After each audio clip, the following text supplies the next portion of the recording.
তোমাদের আগের মিনি ব্লগে বলেছিলাম যে বাড়িতে লোকজন আসবে, তো সেই জন্যই আমি আর মা একদম রেডি হয়ে গেছি সন্ধ্যেবেলা। আর এই যে আবারদের বাড়িতে অতিথিরা এসে গেছে কিন্তু। তো এখানে আমার দিদির শ্বশুর বাড়ির সব লোকজন দিদির বিয়ের পর এই প্রথম আসলো। মা নিমন্ত্রণ করেছে সকলকেই, সেই জন্য আজ কিন্তু জমজমাটি খাওয়া দাওয়ার আয়োজন। এখানে ছোটকা বাবু এসছে, তার মানে খেলা হবে না তা বললে কি হয়। এদিকে দেখো আমরা পাসিং দা পিলো খেলতে স্টার্ট করেছি। একটুখানি ঝলক দেখলে তো আমরা কেমন ডাইনির মতন হাসছিলাম।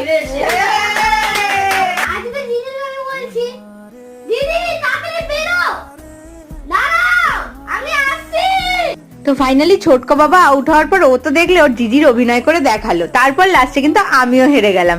তারপরে রাত্রে ডিনারের পালা। আর ডিনারে মেনুতে ছিল ভাত, ডাল, ঝুরঝুরে আলু ভাজা, ইলিশ মাছ, মাটন, চাটনি, পাঁপড়, মিষ্টি সবকিছুই। তারপর যখন সবাই বাড়ি ফিরলো অযোধ্যারায় বৃষ্টি। এইভাবেই আজকের দিন কেটে গেল।